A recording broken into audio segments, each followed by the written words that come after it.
एक ऐसा स्नाइपर जिसका एक गलत फैसला उसकी पूरी जिंदगी बदल देता है और 3 साल बाद जब उसे लगता है कि सब ठीक हो रहा है तभी उसे पता चलता है कि किसी ने उसके ऊपर इतनी खतरनाक नजर रखी हुई है जिससे वो चाह कर भी नहीं बच सकता। दरअसल आज से 3 साल पहले अलेक्जेंडर हिल एक अमेरिका का मिलिट्री स्नाइपर हुआ करता था और उस समय वो एक बहुत ही खतरनाक रेस्क्यू मिशन को अंजाम देने के लिए बेलारूस में गया हुआ था। तो मिशन के बीच में ही उसकी टीम को रियलाइज होता है कि उनका कवर पूरी तरह से खत्म हो चुका है, जिसकी वजह से ना चाहते हुए भी हेल को अपनी पोजीशन को छोड़ना पड़ता है और तुरंत ही जमीन पर अपने दोस्तों की मदद करने के लिए कूद पड़ता है। अभी ज्यादातर हॉस्टेजेस को गाड़ी में सेफली लोड करने के बाद हेल के पास निकलने का मौका था, लेकिन वो और लोगों को बचाने के लिए पीछे रुकने का फैसला करता है और थोड़ी देर बाद उसे पता चलता है कि उनका चॉपर वहाँ पर से निकलने वाला था। ये बात सुनते ही हेल तुरंत ही चॉपर की तरफ जाने लग जाता है, लेकिन तभी उसके सामने एक ऐसी चॉइस आती है जिससे किसी की भी रूह कांप जाए। उसके सामने एक बेलारूसियन बच्चा और एक अमेरिकन औरत थी और चॉपर में सिर्फ एक जगह बची थी। उस समय पर वैसे तो हेल और उसकी टीम को क्लियर ऑर्डर दिए गए थे कि अमेरिकन सिटीजन्स को पहले बचाना है, लेकिन उस मासूम बच्चे की शक्ल को देखने के बाद हेल उन ऑर्डर्स को ठुकरा देता है और बच्चे को अपने साथ सेफली ले जाकर औरत को मौत के मुंह में छोड़कर आ जाता है। लेकिन अभी हेल को इस बात का जरा सा भी अंदाजा नहीं था कि ये उसका एक ऐसा फैसला है जो आगे चलकर उसकी पूरी जिंदगी को बदल देगा। खैर, इस हादसे के सदमे ने उसे अंदर से पूरी तरह से तोड़ दिया था और उसने फील्ड जॉब से हटकर एक बोरिंग डेस्क जॉब पकड़ ली थी। इसी के साथ कहानी वहाँ पर से 3 साल आगे आती है, जिस दौरान हेल अब एक सुपर सीक्रेट एजेंसी में इंटेलिजेंस एनालिस्ट था और उस एजेंसी को द ऑर्फनेज कहा जाता था। ये कोई ऐसी वैसी जगह बिल्कुल भी नहीं थी, क्योंकि जहाँ CIA और FBI जैसी एजेंसी नॉर्मल लोगों के ऊपर नजर रखा करती थी, वहीं द ऑर्फनेज को इसीलिए बनाया गया था ताकि वो CIA और FBI जैसी बड़ी बड़ी एजेंसीज के ऊपर नजर रख सके। वैसे हेल यहाँ पर बेसमेंट में काम करा करता था, जहाँ पर उसे नॉर्थ कोरियन सर्विलेंस में नजर रखने का काम मिला था, पर उसका असली ख्वाब था ऊपर वाले फ्लोर्स पर जाना, जहाँ पर से बड़े बड़े मिशन को कंट्रोल करा जाता है। उसी के लिए आज वो एक इंटरव्यू देता है, जिस इंटरव्यू के दौरान वो काफी ज्यादा नर्वस था और इंटरव्यूअर ने उससे बात करते हुए एक ऐसी चीज पूछ ली थी जिसके बारे में हेल सपने में भी नहीं सोचना चाहता। दरअसल बेलारूस के उस मिशन के बाद उसे पैनिक अटैक आने लग गए थे और इंटरव्यूअर अभी हेल से उसी बारे में बात कर रही होती है, लेकिन हेल का कहना था कि वो बस एक बार हुआ था और मैं अभी भी फील्ड वर्क के लिए पूरी तरह से फिट हूँ। पर क्या वो सच कह रहा था? क्या अभी इंटरव्यूअर उससे ज्यादा सवाल नहीं करती और रात के समय में हेल मेट्रो पकड़कर अपने घर की तरफ जाने लग जाता है। तभी अचानक उसके सर में माइग्रेन की वजह से तेज दर्द होना शुरू हो गया था, जिससे एक बार को तो हेल बर्दाश्त नहीं कर पाता, पर ये दर्द जितना तेजी से उसके सर में होता है उतनी ही तेजी से अगले ही पल गायब भी हो जाता है। इसी दौरान एक अनजान आदमी हेल के ऊपर नजर रख रहा था, लेकिन दर्द की वजह से हेल का ध्यान उसके ऊपर बिल्कुल भी नहीं जाता। अब हेल ट्रेन से उतरने के बाद सीधा अपनी एक्स फियांसे रेचल के पास जाता है, जो उसे चोरी छुप के एंटी एंजाइटी दवाइयां दे रही थी और रेचल ने बहुत पहले ही हेल को छोड़ दिया था, क्योंकि हेल ने उससे झूठ बोला था कि वो एक लाइब्रेरी में काम करता है, लेकिन वो लाइब्रेरी असल में ऑर्फनेज को छुपाने के लिए एक कवर थी, जबकि उसी के पीछे से ऑर्फनेज एजेंसी के सभी ऑपरेशंस को अंजाम दिया जाता था। अब इसकी अगली सुबह हेल को एक बहुत ही बुरी खबर मिलती है, क्योंकि जिस प्रमोशन के लिए उसने इंटरव्यू दिया था वो प्रमोशन उसकी जगह उसके राइवल कॉप को मिल चुका था। तब ऑफिस में कॉप उसको ताना मारते हुए कहता है कि शायद उसके एशियन अमेरिकन बैकग्राउंड की वजह से ऐसा हुआ है, जो सुनने के बाद हेल उससे बहसबाजी करने वाला था कि तभी अचानक पूरे डिपार्टमेंट में रेड अलर्ट डिक्लेयर हो जाता है और तुरंत ही एक इमरजेंसी मीटिंग बुलाई जाती है। तब ऑर्फनेज का लीडर उन्हें स्क्रीन पर दिखाते हुए एक ऐसी खबर सुनाता है जिसे सुनने के बाद सबके होश पूरी तरह से उड़ चुके थे। पोंगयांग में मौजूद उनके एक टॉप एजेंट को किसी ने जान से मार दिया था, जिसका मतलब कि उनके मिशंस और उनके काफी सारे एजेंट्स के बारे में दुश्मनों को पता चल चुका है और अब वो किसी भी एजेंट की दी हुई इन्फॉर्मेशन पर भी बिल्कुल भरोसा नहीं कर सकते। इसी बारे में बताते हुए लीडर ये भी कहता है कि उनके करंट प्रोजेक्ट द टेशन प्रोग्राम को भी उनसे छीनकर सीधा ऊपर वाले लोगों को दिया जा रहा है, जिस बात को सुनने के बाद हेल काफी ज्यादा दुखी हो जाता है। लेकिन अब तक हेल को इस बात का रत्ती भर भी अंदाजा नहीं था कि इस प्रोजेक्ट के छीनने के पीछे मौत का एक ऐसा जाल है जो सबसे पहले उसे ही निकलने वाला था। असल में ऑर्फनेज के लीडर को इस बात का शक था कि उनकी एजेंसी के अंदर कोई न कोई गद्दार बैठा हुआ है, क्योंकि पिछले 4 महीनों के अंदर उन्होंने नॉर्थ कोरिया के अंदर अपने 3 टॉप एजेंट्स को खो दिया था। इसीलिए लीडर इंटरनल टीम को रिव्यू करने का फैसला करता है और तभी कॉप कहता है कि हमें टेंशन लेने की जरूरत तभी है जब इन तीनों केसेस पर एक ही एनालिस्ट ने काम करा हो। ये बात सुनने के बाद तो हेल का खून जम जाता है और उसे रियलाइज होता है कि वो एनालिस्ट जिसने इन तीनों केसेस पर काम करा था वो कोई और नहीं बल्कि वो खुद है। लेकिन हेल तो किसी भी हालत में अपने देश के साथ गद्दारी नहीं कर सकता, इसी वजह से उसे लगता है कि शायद उसके डिवाइस को किसी ने हैक करा होगा। इसीलिए वो तुरंत ही एक सिग्नल टेक्नीशियन के पास जाकर अपने सारे डिवाइस को चेक करने के लिए कहता है, लेकिन डिवाइसेस को चेक करने के बावजूद भी टेक्नीशियन को उसमें कोई भी हैक सिग्नल नहीं मिलता। अब कोई हैक सिग्नल नहीं था तो हो सकता था कि आगे चलकर सारा का सारा शक सीधा हेल के ऊपर जाए। इसी वजह से हेल काफी ज्यादा घबराने लगता है और उसकी इसी घबराहट की वजह से उसे एक बार वापस से पैनिक अटैक आ जाता है। इन सभी चीजों ने हेल को पूरी तरह से तोड़कर रख दिया था। इसे वो रात के समय में विक्टर नाम के एक आदमी के पास जाता है जो ऑर्फनेज का एक रिटायर्ड एजेंट था। वहाँ पर हेल ने विक्टर को सारी बातें बता दी थी, जो सुनने के बाद विक्टर हेल से कहता है कि यहाँ पर से निकल जाओ, क्योंकि ये एजेंसी खुद को बचाने के लिए किसी भी हद तक जा सकती है। अब ये बात हेल को और ज्यादा डरा रही थी, इसीलिए वो बिना वक्त गवाए अपने घर पर जाकर अपने सामान को पैक करता है और बाद में अपने मम्मी पापा से वीडियो कॉल पर बात करता देता है ताकि वो उन्हें चुपचाप गुड बाय कह सके। इसके बाद अगले ही दिन वो चुपके से एक पासपोर्ट और एक गन ऑफिस की लाइब्रेरी में एक किताब के अंदर ले जाकर डाल देता है, क्योंकि उसका प्लान आज रात में ही यहीं पर से डायरेक्ट निकलने का था। लेकिन थोड़ी देर बाद एक मीटिंग में उनका लीडर उन्हें एक बहुत ही बड़ी अनाउंसमेंट बताता है कि उन्हें उस गद्दार के बारे में पता चल गया था, जो कि कोई और नहीं बल्कि प्योंगयांग में मौजूद उनका टॉप एजेंट था, जिसने पैसे के लालच में आकर अपने बाकी सारे साथियों की इंफॉर्मेशन बेची थी। इस बारे में जानने के बाद सब लोग काफी ज्यादा खुश होते हैं और तभी अचानक हेल को प्रमोट करके ऊपर वाले फ्लोर पर भेज दिया जाता है, जहाँ पर उसका सबसे पहला मिशन क्लेमोर नाम का मिशन था। आगे जब सबसे पहली बार हेल को ऊपर बुलाया जाता है तब हेल काफी ज्यादा डरा हुआ था, क्योंकि ये सब उसके हिसाब से उसको फंसाने की एक चाल भी हो सकती थी, इसीलिए एजेंसी के ऊपर उसका शक बढ़ता जा रहा था। अब फिलहाल के लिए वहाँ पर कुछ भी नहीं होता और हेल थोड़ा सा एंजॉय करने के लिए बिल्डिंग के बार में चला जाता है। वहाँ पर वो मिशेल नाम के एक बारटेंडर से बातें करने लग गया था, जिस दौरान बातों बातों में मिशेल उसको गेट आउट ऑफ हियर बोलती है। जिस वक्त उसकी आवाज सुनने के बाद हेल के होश उड़ चुके थे, क्योंकि ये औरत असल में वही थी जिसे 3 साल पहले हेल ने मरने के लिए बेलारूस में छोड़ दिया था और उसकी जगह पर बेलारूसी बच्चे की जान बचाई थी। इसी वजह से हेल उससे पूछता है कि क्या वो कभी बाहर गई है। इस पर मिशेल उसे मना करती है और ठीक उसी वक्त ये सारी चीजें ऊपर बैठी पार्कर नाम की एक एजेंट भी सर्विलेंस फीड पर देख रही थी, जिससे उसे समझ में आ चुका था कि हेल को मिशेल के ऊपर शक हो चुका है। अब रात के समय में घर पर वापस आने के बाद हेल अपनी पुरानी मिलिट्री मैनुअल्स और स्पाई क्राफ्ट गाइड्स को पढ़ने लग गया था, जिसे ध्यान से पढ़ने पर उसे समझ में आता है कि बेलारूस वाला मिशन असल में एक कोपेनहेगन टेस्ट था, जो सोल्जर्स की लॉयल्टी को चेक करने के लिए एक फेक एक्सरसाइज होती है। इसका मतलब कि हेल उस एक्सरसाइज के दौरान फेल हो चुका था, क्योंकि उसने एक बच्चे को बचाने के लिए अमेरिकन औरत को छोड़ दिया था। तब ये बात जानने के बाद हेल को ये बात समझ में नहीं आ रही होती कि उसके इतना सब कुछ करने के बावजूद भी उसे प्रमोशन कैसे मिल गया, कि उसके इतना सब कुछ करने के बावजूद भी आखिरकार उसे प्रमोशन कैसे मिल गया। इसी के लिए वो अगले दिन ऑफिस में जाकर सीधा क्लासिफाइड फाइल को ढूंढने में लग जाता है और तभी अचानक उसके सामने एक अजीब से प्रोजेक्ट का नाम आता है, जिसका नाम था कैसेंड्रा RU-258। ये ऐसा खतरनाक नैनोटेक प्रोजेक्ट था जो किसी भी इंसान को एक जिंदा सर्विलेंस कैमरा में बदल सकता है, और वो इंसान जो भी देखता सुनता है वो सारी चीजें उसके दिमाग को हैक करने वाला बंदा भी देख और सुन सकता है। तब चीजों को अच्छे से एनालाइज करने पर हेल के पैर ठंडे पड़ जाते हैं, क्योंकि उसे ये बात समझ में आ चुकी थी कि जिस इंसान की वजह से एजेंट्स की खबरें लीक हुई थी वो इंसान कोई और नहीं बल्कि वो खुद है, क्योंकि पक्का उसके दिमाग के अंदर किसी दुश्मन के द्वारा कैसेंड्रा RU-258 को डाल दिया गया होगा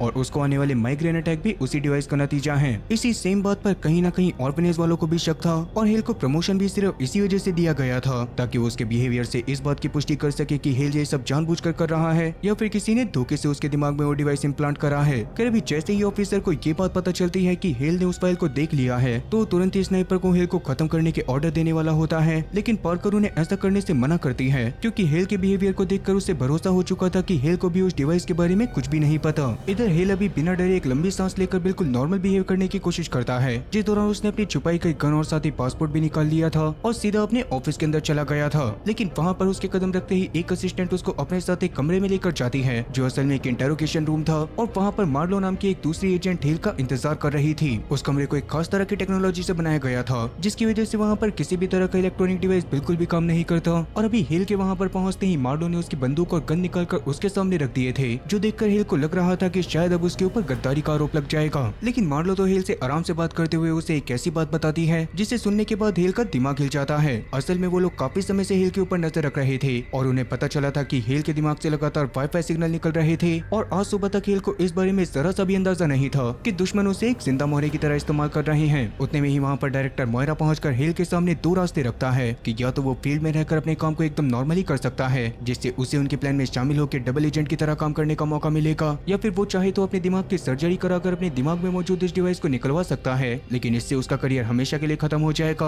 और बाद में उसे जिंदगी भर दुश्मनों से बचकर रहना पड़ेगा। ये बात सुनने के बाद हेल को शुरुआत में तो कुछ भी समझ में नहीं आता, पर बाद में वो फैसला करता है कि वो डायरेक्टर मोयरा की मदद करेगा, कि हेल हमेशा एकदम नॉर्मली बिहेव करेगा और दुश्मन को इस बात पर बिल्कुल भी शक नहीं होने देगा कि उसे या फिर ऑर्फनेज वालों को उस डिवाइस के बारे में पता चल चुका है। इस बीच ऑर्फनेज वाले हेल के आसपास की चीजों को अपने हिसाब से मैनिपुलेट करने वाले थे, ताकि वो किसी तरह से हेल के दिमाग में इस डिवाइस को इम्प्लांट करने वाले बंदे को भटका सके और बाद में जैसे तैसे उस तक पहुंच जाए। अब इसके बाद हेल वहाँ पर से अपने घर की तरफ जाने लग गया था, जहाँ रास्ते में उसको कॉब मिलता है, जिस दौरान कॉब उसके प्रमोशन की बात को सुनकर पूरी तरह से शॉक था। लेकिन हेल कॉब से फिलहाल के लिए ज्यादा बात नहीं करता और सीधा विक्टर के रेस्टोरेंट में पहुंच जाता है, जहाँ पर उसने विक्टर को भी यही बात बोली थी कि सारी चीजें पूरी तरह से सही हो गई हैं, क्योंकि बाकी एजेंट्स के मरने की वजह प्योंगयांग में मौजूद उनका बेस्ट एजेंट था। ये बात सुनने के बाद विक्टर को भी अच्छा लगता है, लेकिन अभी भी उसने हेल को यही सलाह दी थी कि वो ऑर्फनेज वालों से जरा सा बच कर रहे। अब इसके साथ ही कहानी वहाँ पर से पास्ट में जाती है, जिस दौरान बेलारूसी मिशन से पहले मिशेल तैयार हो रही थी ताकि वो हेल के सामने जाकर अच्छे से नाटक कर सके। उस दौरान वो जानबूझकर एक एजेंट से चांटा भी खाती है ताकि उसकी एक्टिंग और ज्यादा नेचुरल तरह लगे और कहीं ना कहीं उसकी ये हरकतें उस दिन काम भी कर गई थी। खैर अभी प्रेजेंट टाइम में 1 महीने पहले चाइनीज इंटेलिजेंस की तरफ से नॉर्थ कोरिया एजेंसी को इंटेल का एक स्क्रीनशॉट लीक करा गया था, जिसके बारे में मोयरा को पता चलने पर वो काफी ज्यादा परेशान हो जाता है और उससे समझ में नहीं आता कि आखिरकार उनके इस खुफिया मिशन के बारे में चाइनीज इंटेलिजेंस वालों को कैसे पता चल गया। और ये सारी चीजें कहीं ना कहीं हेल की वजह से हुई थी, क्योंकि उस समय तक उसके अंदर के सेंटर U-358 टेक्नोलॉजी को डाल दिया गया था। इस बारे में पता चलते ही मोयरा तुरंत ही ऑर्फनेज के हेड सेंट जॉर्ज के पास जाता है, जिससे कहीं ना कहीं इस बात पर भरोसा था कि हेल सच में काफी ज्यादा अच्छा इंसान है। इसी वजह से वो उसके ऊपर शक न करके उल्टा उसको प्रमोशन देने के लिए कहती है, ताकि वो हेल के जरिए दुश्मन को अपने हिसाब की चीजें दिखाकर बाद में उस दुश्मन तक पहुंच सके। चीजों को अपने हिसाब से दिखाने के लिए ऑफिसर पार्कर को इस टीम में ज्वाइन करा गया था, क्योंकि वो एक बहुत ही कमाल की साइकोलॉजिस्ट थी और ऑपरेशन क्लेमोर में उसका काम यही था कि वो हेल के आसपास के सिनेरियो को अपने हिसाब से डिजाइन करे, ताकि धीरे धीरे दुश्मनों को अपने जाल में फंसाकर उन तक पहुंचा जा सके। तब सभी चीजों को अच्छे से एनालाइज करने के बाद पार्कर को ये बात भी समझ में आती है कि आगे चलकर हेल की जान को खतरा हो सकता है। इसीलिए वो एक प्लान को बनाने के बाद मोयरा के साथ मिशेल के पास जाती है और मिशेल से कहती है कि उसको हेल के आसपास रहकर उसकी दोस्त या फिर उसकी लवर बनने का नाटक करना पड़ेगा, ताकि वो हेल से बातें करके उसके बारे में और भी चीजें जान सके और अगर कभी हेल के ऊपर हमला हो तो उसकी जान भी बचाई जा सके। हालांकि ऐसा करने से मिशेल की जान को भी खतरा हो सकता था, क्योंकि उनके दुश्मनों के सामने मिशेल का चेहरा भी आ जाता। लेकिन मिशेल सच में बहुत बहादुर एजेंट थी और उसे दुश्मनों के सामने अपना फेस रिवील करने की टेंशन बिल्कुल भी नहीं होती। इधर प्रेजेंट टाइम में हेल का दिमाग अपने बारे में सोच सोच कर बहुत ज्यादा खराब हो रहा था और तभी एंटी एंजाइटी वाली दवाइयों को देखकर उसके दिमाग में एक ख्याल आता है और तुरंत ही उन दवाइयों को लेकर एक ऐसे ट्रेन स्टेशन पर जाता है जहाँ पर नेटवर्क बिल्कुल भी नहीं आते थे।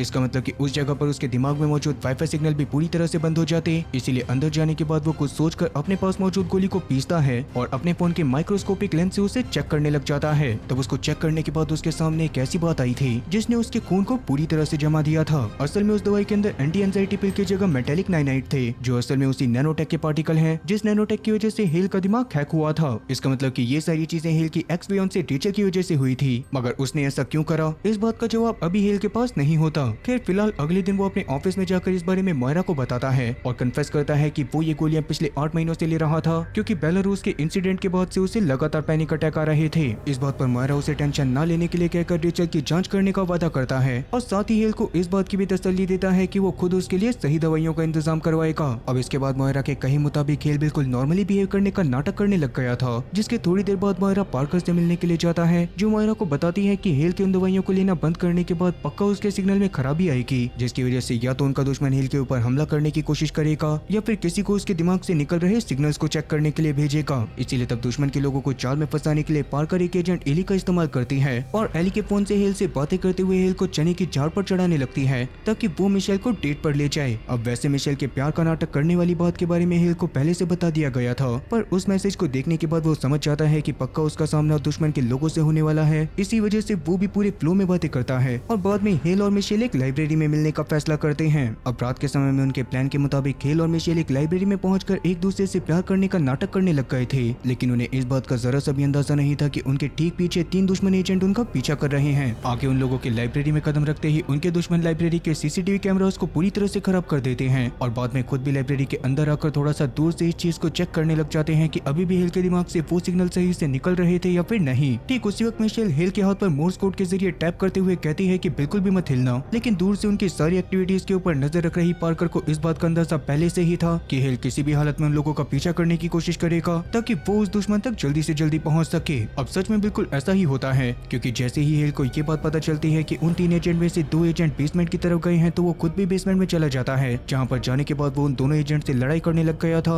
और जल्दी ही उसके पास मिशेल ने भी पहुंचकर उन दोनों एजेंट्स को बेहोश करवा दिया था। अब उस तीसरे एजेंट को इस बारे में पता चलने पर वो इस बारे में अपने बॉस को बताने वाला था, लेकिन किस्मत से ठीक वक्त पर वहाँ पर हेल और मिशेल का एक और साथी टैमी पहुंच जाता है, जिसने एक इंजेक्शन लगाकर उस तीसरे एजेंट को भी बेहोश कर दिया था। इस खून खराबे के बाद मिशेल डर से कांपते हुए हेल को संभालती है और पहली बार उसे अपना असली नाम नेटली बताती है। इवन यहाँ पर मिशेल उसके बेलारूस वाले फैसले की भी तारीफ करती है, क्योंकि उस समय से पहले उसे जितने भी सोल्जर्स का टेस्ट लेने के लिए भेजा गया था उन सभी लोगों ने अमेरिकन वुमेन को चुना था, लेकिन इकलौता हेल ही ऐसा था जिसने उस समय पर एक बच्चे की जान को बचाना सही समझा। हेल को भी ये सारी बातें सुनकर बहुत ज्यादा अच्छा लगता है और वो लोग यहाँ पर इतना फ्रीली होकर बातें इसी वजह से कर पा रहे थे क्योंकि उन 3 दुश्मनों ने लाइब्रेरी के अंदर घुसने से पहले वाईफाई को ब्लॉक करने के लिए जैमर लगाए थे, जिसकी वजह से यहाँ पर हेल के दिमाग में मौजूद वो डिवाइस भी काम नहीं कर रहा था। हालांकि इस पूरे इमोशनल मोमेंट के पीछे एक ऐसी सच्चाई छुपी हुई थी जो किसी का भी दिमाग हिला सकती थी। दरअसल हेल को संभालते हुए मिशेल ने जो भी चीजें बोली थी, खासकर बेलारूस के मिशन पर हेल के फैसले को पसंद करने वाली बात, वो सब पूरी तरह से झूठ था और ये सब पार्कर ने मिशेल से जानबूझकर बोलने के लिए कहा था ताकि हेल को मिशेल के ऊपर अंधा भरोसा हो जाए। खैर आगे उन तीनों एजेंट से इंटरोगेशन करने पर यह बात सामने आती है कि उनमें से 2 जने तो CIA के करप्ट पुलिस ऑफिसर थे जो कि पैसे के बदले में इंटेलिजेंस की रिपोर्ट दुश्मन देश को बेचा करते थे। इवन रही बात तीसरे एजेंट की, तो उसे उसकी फैमिली को जान से मारने की धमकी देकर ये काम करने के लिए भेजा गया था ताकि उनके मेन क्लाइंट को ये बात पता चल सके कि हेल के दिमाग में वो डिवाइस सही से काम कर रहा था या फिर नहीं। अब उस क्लाइंट के बारे में उस एजेंट को ज्यादा चीजें नहीं पता थी, लेकिन उसे ये बात पता होती है कि वो बंदा लाठी के सहारे चलता था। इसके साथ ही कहानी वहाँ पर से कॉप के ऊपर आती है जो अपने अंकल हेनरी के साथ बैठकर बातें कर रहा था और उनके हाथ में बिल्कुल वैसी ही लाठी थी जैसी लाठी के बारे में उस एजेंट ने इंटेरोगेशन में बताया था। पर क्या कॉप का अंकल ही इस गेम का मास्टरमाइंड है, इस बारे में तो हमें आगे ही जानने को मिलेगा। खैर अभी वहाँ पर खुद विक्टर भी आ जाता है जिसने एक समय पर हेनरी की जान बचाई थी और हेनरी खुद भी पहले के समय पर द ऑर्फनेज में ही काम करा करता था। इधर ऑर्फनेज में आखिरकार इस बात की कंफर्मेशन आ चुकी थी कि हेल के दिमाग में वो नैनोटेक डिवाइस उन्हीं दवाइयों की वजह से गया था। इसीलिए अब इस पूरे खेल के मास्टरमाइंड को सामने लाने के लिए सेंट जॉर्ज और मोइरा एक खतरनाक चाल चलने का फैसला करते हैं, लेकिन अपनी इस चाल को चलने के लिए उन्हें अपने एक बहुत ही जरूरी मिशन ऑपरेशन पोसाइडन को दांव पर लगाना पड़ेगा। उस मिशन के दौरान उन्हें स्लोवाकिया के प्रेसिडेंट इलेक्शन में खड़े होने वाले यूगो क्लूवेक को इलेक्शन से ठीक 3 दिन पहले CIA के एक सेफ हाउस में छुपाना था क्योंकि यूगो की जान को बहुत ज्यादा खतरा था और इसी मिशन को ऑपरेशन पोसाइडन नाम दिया गया था। इस मिशन में मोइरा जानबूझकर हेल को कॉप की टीम में शामिल कर देता है क्योंकि वो जानता था कि हेल जो कुछ भी देखेगा और सुनेगा वो उनके दुश्मन तक लाइव स्ट्रीम हो जाएगा और बैकग्राउंड से वो कोशिश करने वाले थे कि हेल के दिमाग से ट्रांसमिट होने वाले सिग्नल किस जगह पर जा रहे थे। अब शुरुआत में तो कॉब हेल को अपनी टीम में लेने से साफ मना कर रहा होता है क्योंकि उसे पूरा यकीन था कि हेल उनके इस मिशन के लिए एक बहुत ही बड़ा सिक्योरिटी रिस्क है, लेकिन इस बार मोइरा उसको ऑर्डर देते हुए याद दिलाता है कि ऑपरेशन क्लेमोर के अंदर जो भी आता था उसको किस मिशन में डालना है, इस बात का फैसला सिर्फ बड़े अधिकारी करा करते थे। तब ना चाहते हुए भी कॉब को मोइरा की बात को मानना पड़ता है और कुल मिलाकर अब ये खेल उस मोड़ पर पहुंच चुका था जहां पर एक पूरी पॉलिटिकल हिस्ट्री बदलने वाली थी और कॉब को जरा सा भी अंदाजा नहीं था कि उसकी टीम के अंदर एक चलता फिरता दुश्मन का कैमरा है। इस बारे में हेल को पता होने की वजह से अंदर ही अंदर वो काफी ज्यादा गिल्ट में होता है क्योंकि इस मिशन में उसकी प्रेजेंस का मतलब था कि यूगो अपने सेफ हाउस तक भी नहीं पहुंच पाएगा क्योंकि हो सकता है कि दुश्मन उसके ऊपर रास्ते में ही हमला कर दे। कहीं न कहीं पार्कर इस बात को भी समझ चुकी थी और तब हेल को दिमागी तौर पर टूटने से बचाने के लिए पार्कर एक और प्लान बनाती है जिसके लिए उसने जानबूझकर हेल को एक मिलिट्री परेड में भेज दिया था, जिस जगह पर जाने के बाद हेल की मुलाकात एक बूढ़े बाप से होती है और वो हेल को बातों बातों में बताता है कि उसके बेटे का एक बहुत ही बड़े मकसद की वजह से कुर्बान हो जाना उसके दिल को बहुत ज्यादा सुकून देता है। ये बात सुनने के बाद कहीं न कहीं हेल को समझ में आने लग गया था कि वो भी एक बहुत ही अच्छा काम कर रहा है और शायद उसे बाकी सभी चीजों के बारे में भूलकर सिर्फ अपने मिशन पर ध्यान देना चाहिए। हालांकि उस बूढ़े का हेल से मिलकर उससे ऐसी बातें कहना ये सब भी पार्कर के ही एक प्लान का हिस्सा था और वो बूढ़ा असल में एक एक्टर था जिसको पार्कर ने ऐसी एक्टिंग करने के लिए पैसे दिए थे। तब सारी चीजें बिल्कुल प्लान करे गए तरीके से होती हैं और एक रात यूगो को उसके सेफ हाउस की तरफ लेकर जाया जाने लग जाता है, लेकिन जब यूगो अपने सेफ हाउस के पास पहुंचता है तो उसके साथ उसकी बीवी और साथ ही उसके बच्चे भी थे जिस बारे में तो ऑर्फनेज वालों को कुछ भी नहीं पता था और इवन ये चीज तो उनके प्लान का हिस्सा भी नहीं थी। जो देखने के बाद तो ऑर्फनेज के लोग पूरी तरह से दंग रह जाते हैं क्योंकि इस बारे में ऑर्फनेज वालों को पहले से कोई भी अंदाजा नहीं था और इवन ये चीज तो उनके प्लान में वैसे भी नहीं थी। इसी वजह से इस मिशन का नतीजा जल्दी ही एक बहुत ही खौफनाक खून खराबे में बदल जाता है जिसमें दुश्मनों ने अचानक से यूगो के सेफ हाउस के ऊपर हमला करके यूगो और उसकी पूरी फैमिली को पूरी सिक्योरिटी के साथ बेरहमी से मौत के घाट उतार दिया था। जो देखने के बाद ऑर्फनेज के वॉच रूम में एक ऐसी खामोशी छा गई थी जो खामोशी किसी के भी कान फाड़ सकती थी। इस बड़ी कुर्बानी का बोझ सबके दिलों पर था और कॉब को पूरा भरोसा था कि ये चीजें हेल की वजह से हुई हैं। इसी वजह से वो हेल की बार बार चेकिंग करने के लिए कहने लग जाता है, लेकिन जब वो इस बारे में मोइरा से बात करता है तो मोइरा इधर उधर की बातें करते हुए चीजों को घुमा देता है और क्लेम करता है कि शायद ये चीजें CIA के अंदर से ही किसी लीक की वजह से हुई होगी क्योंकि हेल के ऊपर तो इतनी कड़ी निगरानी रखी गई थी कि वो किसी भी हालत में गद्दारी कर ही नहीं सकता। इस बात को सुनने के बाद ना चाहते हुए भी कॉब को एक बार फिर से पीछे हटना पड़ गया था, मगर इस बार यूगो की ये मौत बिल्कुल भी बेकार नहीं गई थी क्योंकि जॉर्ज और मोइरा को समझ में आ चुका होता है कि उनका सामना किसी देश से नहीं बल्कि किसी अकेले आदमी से है जो हेल से आने वाली इन्फॉर्मेशन सिर्फ उन लोगों को बेचता है जो उसे इन्फॉर्मेशन के ज्यादा से ज्यादा पैसे दे सके। फिर अभी यूगो की मौत की वजह से पार्कर को भी काफी ज्यादा बुरा लग रहा था और एक तरह से वो तो सदमे में ही चली गई थी। तब उसकी हालत को देखते हुए जॉर्ज उसको एक डायरी देती है और उससे कहती है कि जो बातें वो सह नहीं सकती उन बातों को वो इस डायरी में लिख के डायरी को दफन कर दे। जॉर्ज खुद भी बिल्कुल ऐसा ही करा करती थी और उसका मानना था कि ऐसा करने से दिल का बोझ हल्का हो जाता है। अब वैसे दिल का बोझ हल्का करने के लिए किस किस के पास क्या क्या तरीके हैं कमेंट सेक्शन में इस बारे में जरूर बताना। खैर आगे जॉर्ज अपने गार्डन में जाकर अपनी दबाई गई नोटबुक को निकालती है और उसके अंदर हेल के नाम को भी ऐड कर देती है। इधर हेल खुद भी यूगो की मौत की वजह से बहुत ज्यादा परेशान था, इसीलिए मिशेल उसके दिमाग के बोझ को कम करने के लिए उसे एक चर्च के बेसमेंट में लेकर जाती है जो एक ऐसी जगह थी जहाँ पर कोई भी सिग्नल काम नहीं करा करता था, जिसका मतलब कि हेल वहाँ पर मिशेल से खुलकर बात कर सकता है। तब हेल भी मिशेल से खुलकर बात करने लग गया था और वहीं दूसरी तरफ हेनरी सच में किसी और को हेल के बारे में रिपोर्ट दे रहा था, जिसका मतलब कि हेल के दिमाग को सच में हेनरी ने ही हैक करा है। हेनरी फिलहाल के लिए ये प्लानिंग कर रहा था कि उसे हेल को लॉन्ग टर्म तक यूज में कैसे लेना है, क्योंकि कहीं ना कहीं उसे इस बात का अंदाजा था कि जल्द ही हेल को उसके दिमाग में मौजूद उस डिवाइस के बारे में पता चल जाएगा। और ऐसे में हेल चुपचाप उनके काम को बस तभी करने वाला था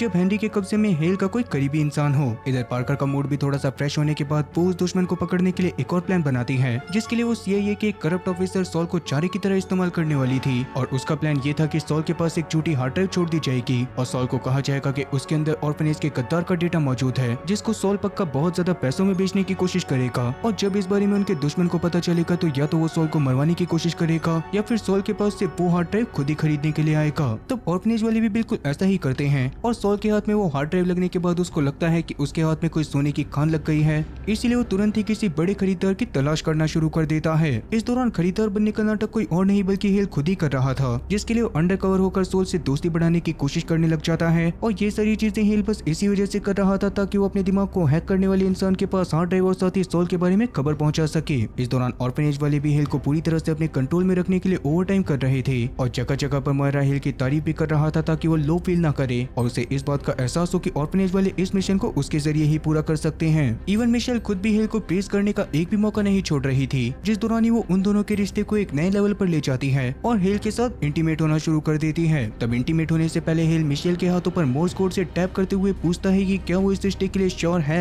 इस पर वैसे तो मिशेल ने कोई खास जवाब नहीं दिया था, लेकिन हेल इस बात से पूरी तरह से अनजान था कि ये नजदीकियां कोई प्यार नहीं बल्कि पार्कर के हेल को खुश रखने की सोची समझी चाल है ताकि तनाव में आकर वो कोई गड़बड़ ना कर दे। लेकिन रही बात कॉब की, तो वो भी अभी इस पूरी कहानी का एक ऐसा खुला हुआ धागा था जो कुछ भी ना पता होने की वजह से सब कुछ बर्बाद कर सकता है। वो यूगो के मर्डर वाले CCTV फुटेज को बार बार देख रहा होता है, जिस दौरान उसकी नजर हमला करने वाले लोगों के पास मौजूद एक कागज के ऊपर पड़ती है, जिस कागज पे कॉब की राइटिंग थी और इस चीज ने उसके शक को सच कर दिया था कि जानकारी उनकी ही टीम के अंदर से लीक हुई थी। तो उसका कॉलीग आमिन उसे वार्निंग भी देता है कि इस बात के सच को जानने की कोशिश सीधा मौत का फरमान हो सकता है, लेकिन कॉब अब पीछे हटने के मूड में तो बिल्कुल भी नहीं था। वहीं मारिया फिलहाल के लिए इस बारे में पता करने की कोशिश कर रहा था कि आखिरकार रेचल के पास वो गोलियां कहां पर से आई। तो काफी ज्यादा छानबीन करने के बाद उसे पता चलता है कि जिस मेडिकल रिप्रेजेंटेटिव ने रेचल को वो दवाइयां दी थी वो रिप्रेजेंटेटिव तो पहले ही मारा जा चुका है और रेचल के जानी मानी डॉक्टर होने की वजह से बिना किसी सबूत के उससे इस बारे में कोई भी बात नहीं करी जा सकती थी। इसी बीच टेक स्पेशलिस्ट फ्रांसिस को एक बहुत ही खतरनाक बात पता चलती है कि वो नैनोटेक अब धीरे धीरे करके हेल के पूरे दिमाग के साथ तालमेल बैठा रहा था और पहले की स्टडीज में ये चीज पाई गई थी कि इस कनेक्शन के 100% कंप्लीट हो जाने के बाद होस्ट का नर्वस सिस्टम पूरी तरह से कोलैप्स करने लग जाता है और कुछ ही समय में उसकी मौत हो जाती है।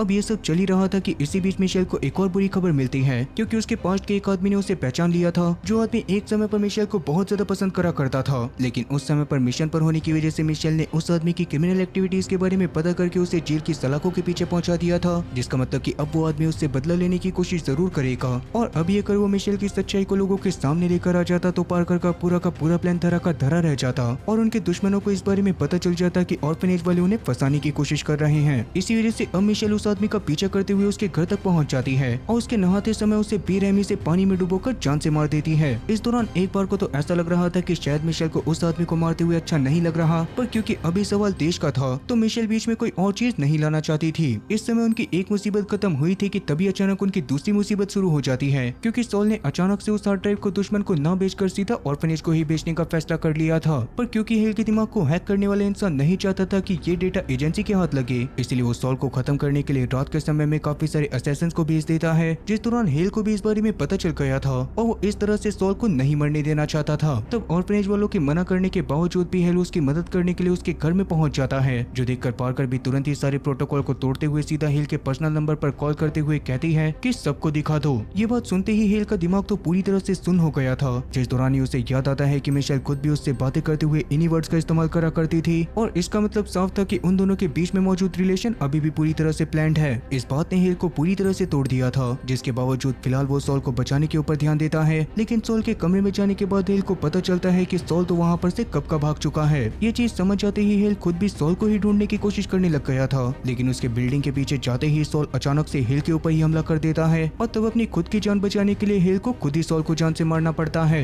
ऐसा करने के बाद इन सभी चीजों के स्ट्रेस की वजह से हेल को दौरे पड़ने लग गए थे, जो साफ इशारा था कि वो नैनोटेक अब धीरे धीरे करके हेल के पूरे दिमाग पर हावी हो रही थी। तब हेल को भी इस बारे में समझ में आने लग जाता है कि शायद इस टेक की वजह से उसकी मौत होती है, इसीलिए वो मोयरा के सामने गुस्से में जाकर उससे इस बारे में बात करने की कोशिश करता है। इस दौरान भी मोयरा ने हमेशा की तरह एक सफेद झूठ बोल दिया था कि इस प्रोजेक्ट की वजह से आज तक किसी की भी मौत नहीं हुई और तुम खुद भी पूरी तरह से सेफ हो। ये बातें सुनकर हेल शांत हो गया था, लेकिन उसे इस बात का जरा सा भी अंदाजा नहीं होता कि ये बातें सिर्फ उसे तसल्ली देने के लिए बोली जा रही थी, ताकि वो अपनी मौत के बारे में सोच कर मिशन को खतरे में न डाल दे। खैर अभी हेल के दिमाग में ये बात भी आ रही थी कि अगर ऑर्फनेज को पता था कि सॉल की जान को खतरा है, तो उन्होंने उसकी जान को बचाने की कोशिश क्यों नहीं करी। इस पर मोयरा उसे समझाता है कि अगर वो बीच में आते तो दुश्मन को उनके जाल के बारे में खबर हो जाती और वो लोग दोबारा उस तक कभी भी नहीं पहुंच पाते। इवन रही बात इस मिशन की, तो ये मिशन सॉल को बचाने के लिए नहीं बल्कि ये देखने के लिए था कि उनका दुश्मन कितनी जल्दी रिएक्ट करता है। इधर कॉब इस पूरे गद्दारी के सबूत को लेकर एक सेनेटर के पास पहुंचता है और वहीं हेनरी अब अपनी पूरी कोशिश कर रहा था कि वो किसी भी तरह से सॉल के पास मौजूद उस इनक्रिप्टेड डिवाइस को जब्त कर ले, लेकिन काफी ज्यादा कोशिश करने के बावजूद भी वो फेल हो जाता है। इसी बीच हेल फिलहाल के लिए मिशेल से मिलने के लिए उसके अपार्टमेंट में चला गया था, जहाँ पर जाने के बाद एक बुक को देखकर तो उसके दिमाग के तार पूरी तरह से हिल जाते हैं, क्योंकि उसे लग रहा था कि अब तक बस उनका रिलेशनशिप ही प्लान्ड है। मगर मिशेल ने उससे जो बातें बोली हैं वो दिल से बोली हैं, लेकिन उसका ये भ्रम भी टूट गया था, क्योंकि अब तक मिशेल ने उससे जो भी चीजें बोली थी वो सारी की सारी चीजें वर्ड टू वर्ड उसी किताब में लिखी हुई थी, और इवन मिशेल ने अपनी असली नाम वाली लाइन को भी उसी बुक से कॉपी करा था। ये सब देखने के बाद हेल अब खुद भी नाटक करने के लिए तैयार हो गया था, क्योंकि फिलहाल वो अपने आसपास मौजूद चीजों की वजह से ही कैदी बन चुका है और उसके चारों तरफ मौजूद इंसान जिनसे वो प्यार करता है वो असल में एक्टर्स ही हैं।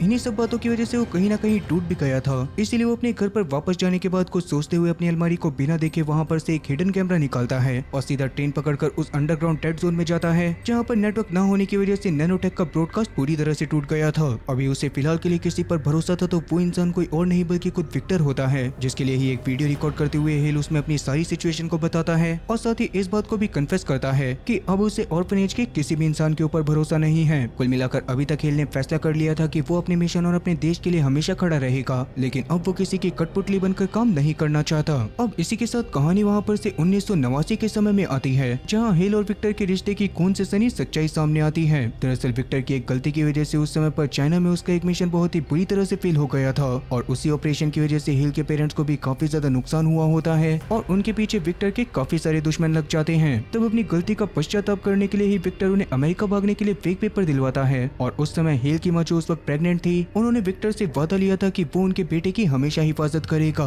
यही वो वादा था जिसकी वजह से विक्टर कई सालों से साई की तरह हेल के पीछे रहकर उसकी मदद कर रहा था और प्रेजेंट टाइम में भी हेल को सिर्फ उसी के ऊपर भरोसा था। इधर ऑर्फनेज में पार्कर और मोयरा मिलकर एक और प्लान बनाते हैं, जिसके अकॉर्डिंग वो जानबूझकर हेल और रेमी को पेरिस के एक थिएटर में जाकर उस फ्लैश ड्राइव को रिकवर करने का काम सौंपते हैं, जिसे सॉल बेचना चाहता था। हालांकि वो हार्ड ड्राइव उन्हीं के पास थी, लेकिन उन्होंने जानबूझकर हेल और रेमी से ये काम करने के लिए कहा था, क्योंकि उन्हें भरोसा था कि दुश्मन या फिर उसका कोई न कोई आदमी उस जगह पर भी जरूर पहुंचेगा। तब पेरिस निकलने से पहले हेल चुपके से सभी लोगों को आखिरी गुड बाय कहना शुरू कर देता है, क्योंकि उसे लग रहा था कि शायद वो इस ट्रिप से जिंदा वापस नहीं आएगा। इसलिए वो मिशेल को भी बिना बताए उसके अपार्टमेंट के बाहर जाकर उससे अपने रिश्ते को हमेशा के लिए खत्म कर लेता है। जिस दौरान हेल का ये कदम देखने के बाद पार्कर इस बात को समझ चुकी थी कि हेल अब उनके स्क्रिप्ट से बाहर जा रहा है। खैर अभी फिलहाल के लिए हेल वहाँ पर से रेचल से मिलने के लिए उसके क्लिनिक में चला गया था, जहाँ पर वो अपनी सभी गलतियों के लिए रेचल से भी माफी मांगता है और उसके सामने एक्सेप्ट करता है कि उसने रेचल से जानबूझकर अपने एजेंट होने वाली बात छुपाई थी। वेल अब जैसा कि हेल की इन हरकतों की वजह से उसके मिशन के ऊपर कोई खास असर नहीं पड़ने वाला था,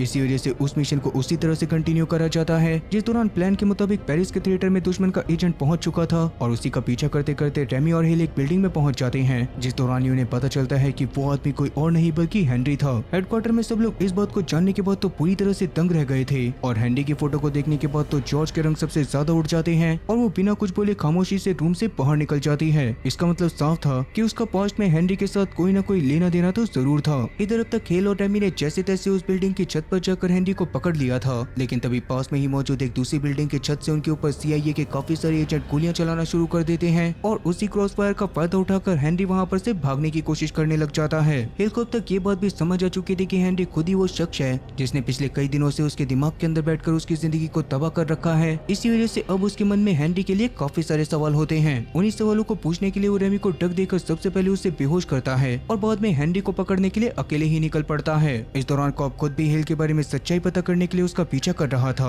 और अभी हेल को हेनरी का पीछा करते हुए देखकर उसके भी चेहरे के रंग उड़ गए थे, तो वो तुरंत ही रोड पर भागता हुआ खुद भी हेनरी के सामने पहुंच जाता है। जिस दौरान जैसे ही हेनरी को ये बात पता चलती है कि उसके भतीजे को उसकी काली करतूतों के बारे में सब कुछ पता चल गया है, तो हेनरी बिना एक पल भी सोचे कॉप के ऊपर गोलियां चलाना शुरू कर देता है। पर तभी किस्मत से हेल वहां पर पहुंचकर कॉप की जान को बचा लेता है और उसे हेनरी से दूर रखने के लिए अपने पास मौजूद हार्ड ड्राइव देते हुए कहता है कि इस हार्ड ड्राइव को ऑर्फनेज में जल्दी से जल्दी पहुंचाकर ऑर्फनेज को सेव कर दो। इसके बाद हेल खुद हेनरी का पीछा करते हुए एक टनल में आ गया था, जहाँ पर एक भी सिग्नल नहीं होता और हेनरी उस जगह पर हेल से डरने की बजाय चुपचाप चाय बना रहा होता है। असल में हेनरी इस बात को जानता था कि हेल उसे अभी तो शूट नहीं करेगा, क्योंकि इस पूरी दुनिया में हेनरी वो आखिरी इंसान बचा था जो हेल के उन सभी सवालों के जवाब दे सकता है जिनके जवाब जानने के लिए हेल तड़प रहा है। अभी हेनरी उसको बताता है कि ये सारी चीजें बस उसने जॉर्ज से मिलने के लिए करी थी, जो बात जानने के बाद तो हेल के होश उड़ चुके थे। असल में हेनरी 1989 के समय में बर्लिन का एक पुलिस ऑफिसर हुआ करता था, जिससे जॉर्ज ने एक डील करी थी कि वो अपने डिपार्टमेंट के सबसे कीमती एजेंट की लिस्ट भेजेगा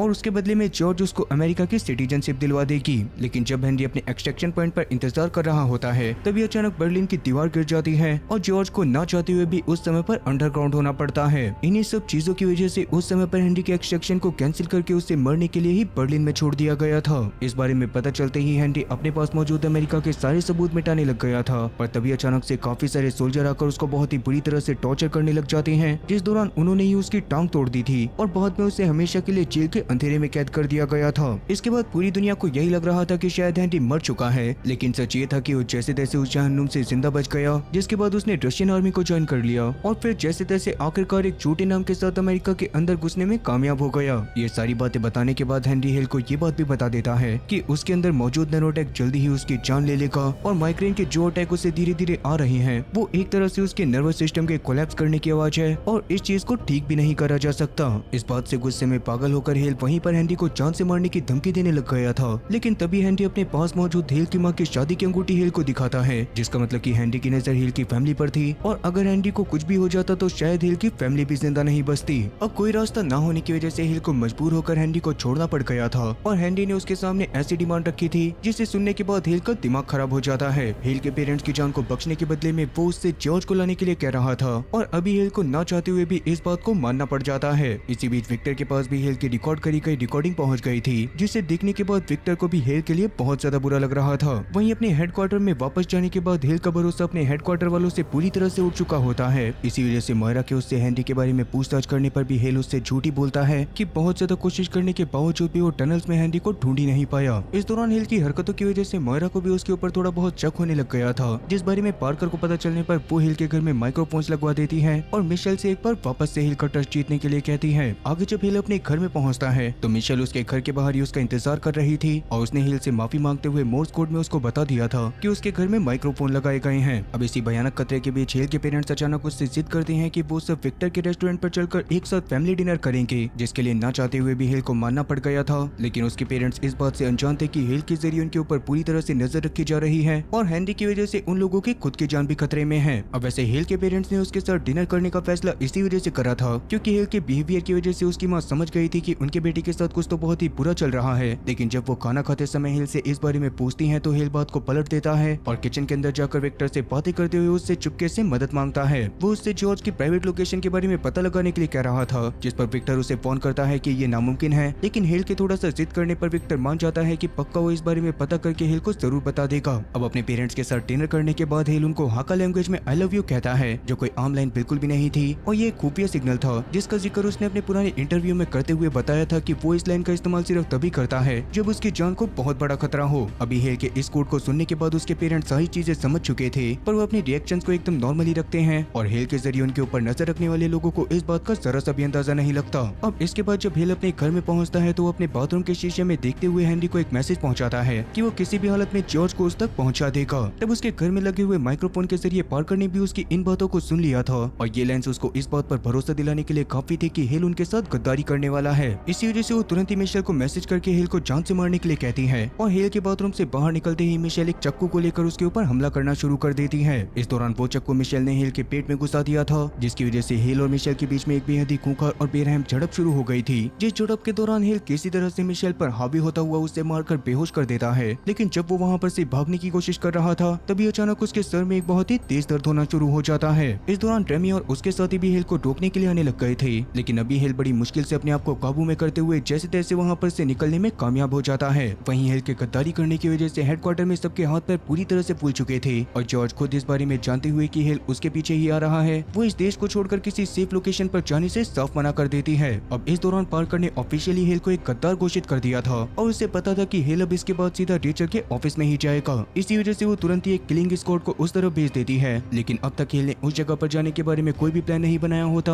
और वो तो फिलहाल के लिए एक स्टोर में छुपा हुआ था जहाँ मौजूद डक टेप और सुपर ग्लू का इस्तेमाल करके वो अपने चक्कू के जख्म को किसी तरह से बंद करता है। लेकिन अब धीरे धीरे उसकी बॉडी उसका साथ देना छोड़ रही थी। उस नैनोटेक की वजह से उसका नर्वस सिस्टम भी पूरी तरह से कोलैप्स करने की कगार पर था, जिसकी वजह से थोड़ी ही देर में उसकी आंखों और उसकी नाक से खून बहना शुरू हो जाता है। जो देखकर हिल किसी तरह से एक फोन को उठाकर विक्टर को कॉल करके उससे मदद मांगता है और उसे ये भी बताता है कि शायद अब उसके पास जीने के लिए सिर्फ 2 ही घंटे बचे हैं। अब स्टोर से बाहर निकलते ही अचानक से उसकी नजर पार करके एक सर्विलेंस ड्रोन के ऊपर पड़ती है, जिसको देखने के बाद वो उसे एक तरह से चैलेंज करते हुए कहने लग गया था कि सबको दिखा दो। इतना बोलने के बाद वो एक भीड़ भाड़ वाले मार्केट में भाग जाता है, जहाँ मेट्रो के अंदर उसकी रेमी से बहुत ही बुरी तरह से झड़प भी हो गई थी, लेकिन कमजोर होने के बावजूद भी हिल आखिरकार उससे पीट पाट कर साइड कर देता है। इसके बाद वो एक सुनसान और दूर दराज में मौजूद एक कैबिन में पहुंचता है, जहाँ पर उसने कभी रेचल को प्रपोज करा था और किस्मत से रेचल अभी उसी जगह पर मौजूद थी। वो रेचल से बातें करते हुए उससे कोई ऐसी दवाई मांगता है जो कि उसके दिमाग में मौजूद नैनोटेक को थोड़ा सा धीमा कर सके, लेकिन रेचल तो फिलहाल के लिए ऐसा दिखावा कर रही थी जैसे उसे नैनोटेक के बारे में कुछ भी ना पता हो। पर तभी अचानक से हिल को दौरे पड़ना शुरू हो जाते हैं और तब जाकर रेचल उसको न्यूट्रलाइज करने के बाद उसे किस करती है और उतने में ही वहाँ पर ऑर्फनेज के बहुत सारे असैसिन्स भी पहुंच जाते हैं। तब रेचल हिल की जान बचाने के लिए उसे चुपके से एक हिडन बेसमेंट में लेकर जाती है, जो कोई सेफ हाउस नहीं बल्कि बेहद ही एडवांस सर्विलेंस हब था। और हिल के दिमाग में वो नैनोटेक जाने के बाद रेचल खुद ही पहले दिन से उसके ऊपर नजर रख रही थी। इवन रेचल यहाँ पर इस बात को भी कबूल करती है कि उसने तो कभी हिल से प्यार करा ही नहीं था और वो भी हिल की जिंदगी में सिर्फ इसी वजह से आई थी क्योंकि उसे इस काम को करने के बहुत सारे पैसे मिले थे। इस बात को जानने के बाद हिल बहुत ज्यादा गुस्से में आ जाता है और पास में पड़ी एक कुर्सी को उठाकर वहाँ मौजूद सभी स्क्रीन को तोड़ देता है, जो देखकर रेचल उसकी जान बचाने के लिए फिलहाल के लिए उसको एड्रेनलिन का एक डोज देती है और उसे कहती है कि अगली बार उसे जैसे ही दौरे आए पैसे ही वो उसे लगा ले, जिससे वो न्यूट्रलाइज होकर कुछ समय तक अपनी जान को बचा पाएगा। असल में हिल की हालत को देखने के बाद रेचल को उसके लिए बहुत ज्यादा बुरा लग रहा था, जिसकी वजह से ही वो उसे एक सीक्रेट टनल के जरिए एक सेफ लोकेशन पर पहुंचा देती है ताकि वो किसी तरह से उस इंसान की मदद कर सके जिसकी जिंदगी कहीं न कहीं उसकी वजह से तबाह हो चुकी थी। अब वैसे रेचल के इतने अच्छे बिहेवियर को देखने के बाद मैं आप लोगों से दरख्वास्त करूंगा कि आप लोग इसके बारे में 2 शब्द कमेंट सेक्शन में जरूर लिखना। क्या अभी हिल फिलहाल के लिए रेचल की एक बाइक को लेकर उस जगह पर से निकलकर सीधा उस जगह पर जाता है जहाँ पर विक्टर ने उसके लिए एक गाड़ी की चाबी छुपाई थी और उस गाड़ी के जीपीएस में जॉर्ज की सीक्रेट लोकेशन पहले से सेट थी। असल में हिल फिलहाल के लिए अब बस अपने पेरेंट्स की जान को बचाना चाहता था, इसी वजह से वो हेनरी की पूरी टीम को लेकर सीधा उन कोऑर्डिनेट्स की तरफ जाने लग जाता है। वहाँ पर जाने के बाद हेनरी की मुलाकात जॉर्ज से हो तो जाती है, लेकिन हेनरी को ये बात नहीं पता थी कि अंदर बैठी जॉर्ज असल में एक नकली औरत थी और हेनरी को यहाँ पर लाकर एक जाल में फंसाया गया था। अभी फिलहाल इस बात को सच मानकर हेनरी हिल को उसके पेरेंट्स से मिलने के लिए कहता है और अपने बाकी आदमियों को बाहर भेजकर जॉर्ज से बात करना शुरू कर देता है। तब जॉर्ज से बातें करते करते हेनरी को थोड़ी देर बाद ये चीज समझ में आ गई थी कि उसके साथ एक बहुत ही भयानक धोखा हुआ है। इसी वजह से वो आग बबूला होकर तुरंत ही हेल और उसके पेरेंट्स को जान से मारने के लिए किल ऑर्डर निकाल देता है, जिस बारे में पता चलते ही हेल अपनी गाड़ी की फुल स्पीड कर सीधा विक्टर के रेस्टोरेंट की तरफ जाने लग गया था। असल में विक्टर ने पहले ही उसके परिवार को अपने रेस्टोरेंट में छुपा कर रख लिया था ताकि उनको सेफ रखा जा सके, लेकिन इसी बीच अचानक से हेल के सर में एक बार वापस से दर्द होना शुरू हो जाता है और वो रेस्टोरेंट के करीब पहुंचा ही था कि तभी अचानक हेनरी के बचे कुचे गुंडे उसके ऊपर एक बहुत ही जानलेवा हमला कर देते हैं। इस दौरान भी हेल जैसे तैसे उस जगह पर से आगे तो निकल गया था, पर अब उसके सर का दर्द इतना ज्यादा बढ़ चुका होता है कि उसकी गाड़ी पास में रखे कंटेनर्स में जाकर क्रैश कर जाती है। तब हेल रेचल के दिए गए एड्रेनलिन शॉट को लगाने की कोशिश कर रहा था, लेकिन उसकी कांपती उंगलियों की वजह से जल्दी ही वो शॉट उसके हाथ से छूट जाता है और हेल खुद लगभग मौत के मुंह में पहुंच जाता है। इस दौरान उसका दिल धीरे धीरे धड़कना बंद कर रहा था, आंखों के सामने अंधेरा छा रहा था, पर तभी अचानक हेल को किसी के भारी कदमों की आवाज अपने करीब सुनाई देती है और इसी के साथ कहानी एक बार वापस से फ्लैशबैक में उस समय पर आती है जब पेरिस में हुए ऑपरेशन के ठीक 1 हफ्ते पहले जॉर्ज की हेल से मीटिंग हो रही थी। उस दौरान वो हेल पर हुए पुराने कोपेनहेगन टेस्ट के बारे में बात कर रहे थे, जिस दौरान जॉर्ज उसको समझाती है कि उसे हेल के ऊपर बहुत ज्यादा भरोसा है और हेल को हमेशा आउट ऑफ द बॉक्स सोचना चाहिए, जिस चीज को वो अपने कोपेनहेगन टेस्ट में भी इस्तेमाल कर सकता था। अगर वो चाहता तो वो उस औरत और बच्चे की जान बचाने के लिए अपनी सीट को कुर्बान कर सकता था, लेकिन उस समय पर उसने ऐसा नहीं करा। उस दौरान जॉर्ज के एडवाइस को हेल ने अपने दिमाग में उतार लिया था और साथ ही उसे ये बात भी समझ में आई थी कि कभी कभार सभी लोगों को बचाने के लिए अपने आप को कुर्बान करना पड़ता है। इसी वजह से उसने जानबूझकर अपने बाथरूम में जाकर हेनरी के मिशन को एक्सेप्ट करा था ताकि वो ऑर्फनेज वालों को हेनरी के बारे में सब कुछ बता सके, लेकिन इस बारे में एजेंसी को समझने में काफी ज्यादा देर लग चुकी थी कि हेल उनके साथ गद्दारी नहीं कर रहा था। पार्कर को इस बारे में समझ आते ही वो तुरंत ही हेल के पेरेंट्स को प्रोटेक्ट करने के लिए मिशेल को भेज देती है और साथ ही वो लोग जॉर्ज को भी चेंज कर देते हैं, जिसकी वजह से ही आखिरकार वो हेनरी को जिंदा पकड़ने में कामयाब हो गए थे। फिर भी प्रेजेंट टाइम में उस भयानक कार क्रैश के बाद मौत के मुहाने पर खड़े हेल को तबाही से बचाने के लिए वहाँ पर कॉप पहुँच गया था, जो बिना एक पल भी गवाए तुरंत ही उसको एड्रेनलिन का शॉट लगा देता है, जिसके तुरंत बाद ही वो दोनों के दोनों खड़े होकर उनके पीछे आ रहे दुश्मनों को खत्म करने में लग गए थे। इसके बाद वो दोनों आगे आने वाले दुश्मनों को गोलियों से चीरते हुए विक्टर के रेस्टोरेंट में पहुंच जाते हैं, जहां पर पहले से मौजूद विक्टर ने मिशेल के साथ मिलकर वहां पर आने वाले दुश्मनों को खत्म कर दिया था और साथ ही हेल के मम्मी पापा भी अब तक पूरी तरह से सेफ हो चुके होते हैं। इसके बाद हेल को सीधा इमरजेंसी में ऑर्फनेज में लेकर जाया जाता है, जहाँ पर टेक स्पेशलिस्ट फ्रांसिस किसी तरह से उसके दिमाग को स्टेबलाइज करने में कामयाब हो गई थी और साथ ही उसने किसी किसी स्पेशल टेक्नोलॉजी का इस्तेमाल करके उस नैनोटेक को पूरी तरह से मॉडिफाई कर दिया था, जिसकी वजह से उसके जानलेवा साइड इफेक्ट पूरी तरह से रुक चुके होते हैं। हालांकि हेल फिलहाल के लिए चलता फिरता एक ब्रॉडकास्ट कैमरा था, लेकिन अभी मोयरा उससे बात करते हुए उसको एक स्पेशल घड़ी भी देता है जो हेल के दिमाग के अंदर मौजूद नैनोटेक के सिग्नल को पूरी तरह से ब्लॉक कर देती, और हेल जब चाहता तब वो अपने काम को प्राइवेसी के साथ कर सकता था। अब इस तूफान के ठंडा होने के बाद एजेंसी के अंदर का भी पूरा पावर स्ट्रक्चर बदल जाता है, जिस दौरान सेंट जॉर्ज ने पार्कर को असिस्टेंट डायरेक्टर के पद पर प्रमोट कर दिया था, क्योंकि उसका मानना था कि ऑर्फनेज को एक ऐसे ही डायरेक्टर की जरूरत है जो पार्कर की तरह काम करती हो। तब अपनी इस पावर का इस्तेमाल करके पार्कर सबसे पहले मिशेल के सारे क्रिमिनल रिकॉर्ड्स को मिटाती है, क्योंकि असल में मिशेल शुरू से कोई एजेंट नहीं बल्कि एक बहुत ही बड़ी क्रिमिनल थी, जिसने सरकार का साथ देने के बदले में उनके साथ डील करी थी कि वो उसके क्रिमिनल रिकॉर्ड को मिटा देंगे। अभी मिशेल भी हेल से आखिरी बार मिलकर अपनी जिंदगी को नॉर्मली जीने के लिए चली जाती है, जिस बात को जानने के बाद हेल को भी काफी ज्यादा अच्छा लग रहा था।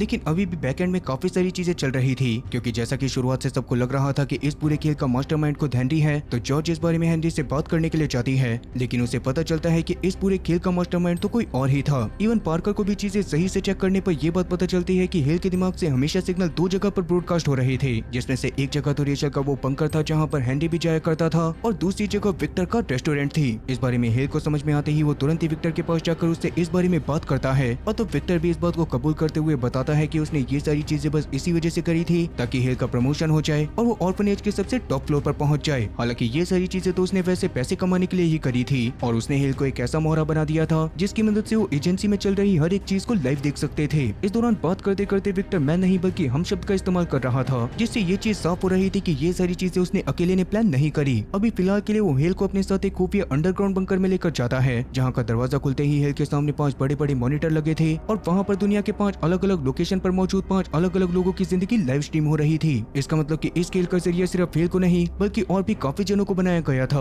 और उनमें से एक इंसान अभी मिशेल के ऊपर भी नजर रख रहा था। इस चीज को देखने के बाद तो हेल का दिमाग खराब हो जाता है, पर क्या वो मिशेल की जान को बचा पाएगा? क्या वो विक्टर को सजा दिला पाएगा? और सबसे बड़ा सवाल कि आखिरकार विक्टर ये सब किसके साथ मिलकर कर रहा था? माफ करना, इन सभी सवालों के जवाब मैं आप लोगों को इस सीजन के यहीं पर खत्म हो जाने की वजह से नहीं दे सकता, और अभी तक इसका सीजन 2 आया भी नहीं है। तो जब भी इसका सीजन 2 आएगा मैं इसके सीजन 2 की कहानी को अपने चैनल पर लेकर जरूर आऊंगा। बाकी उम्मीद है कि आप लोगों को ये कहानी पसंद आई होगी। आगे मिलता हूँ मैं आप लोगों से अपनी नेक्स्ट वीडियो में इसी तरह की मजेदार कहानियों के साथ, पर तब तक के लिए टाटा और गुड बाय।